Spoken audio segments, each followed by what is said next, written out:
నమస్కారం. ఈరోజు విజయదశమి శుభాకాంక్షలు ప్రతి ఒక్కరికి, ఆంధ్రప్రదేశ్లో ఉన్న ప్రతి పౌరుడికి మరియు భారతదేశంలో ఉన్న ప్రతి ఒక్కరికి కూడా విజయదశమి శుభాకాంక్షలు చెప్తూ, అందరికీ తెలిసిన విషయమే ఈరోజు దశమి ఉత్సవాలు, విజయదశమి ఉత్సవాలు ఈ రోజుతో ఆఖరి దినం. ఇక నుంచి భవానీ అమ్మవారి భక్తులు వస్తూ ఉన్నారు. ముఖ్యంగా ఈరోజు అమ్మవారి ధన్యవాదాలు చెప్పుకోవటానికి నేను ప్రత్యేకంగా వచ్చాను. ఎందుకంటే ఉత్సవాలన్నీ కూడా చాలా చక్కగా చల్లగా జరిపించడానికి అమ్మవారి ఆశీస్సులు మనందరికీ కూడా బాగా దొరికినాయి. అలాగే కమిషనర్ గారు, ఈఓ గారు, చైర్మన్ గారు, ఉత్సవ కమిటీ వాలంటీర్సు అందరూ కూడా, పోలీస్ సిబ్బంది, కలెక్టర్ గారు అందరూ కూడా చాలా కష్టపడి దీన్ని నిర్వర్తించారు.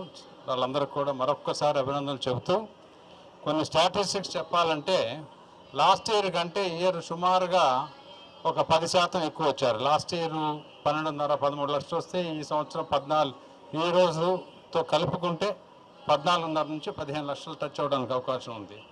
అదేవిధంగా లడ్డూ సేల్స్ సుమారుగా 21 లక్షల తరిగిపోయినాయి అన్నిటికీ. ఈరోజు ఎక్కేసుకుంటే ఇంకా కొంత ఉంటుంది.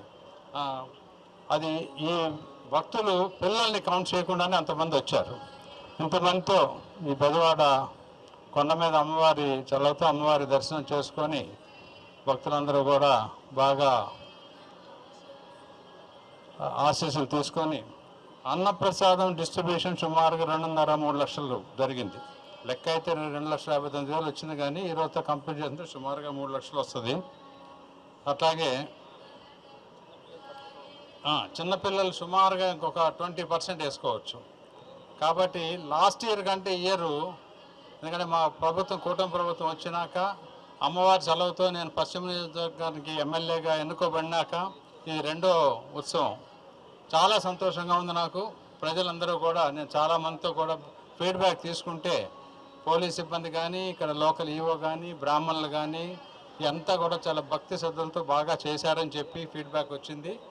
మంత్రి ఆనం రామనారాయణ రెడ్డి గారు కూడా ఇంచుమించుగా రోజు ఆయన ఇక్కడే ఉండి ఇవన్నీ కూడా పర్యవేక్షించడం జరిగింది.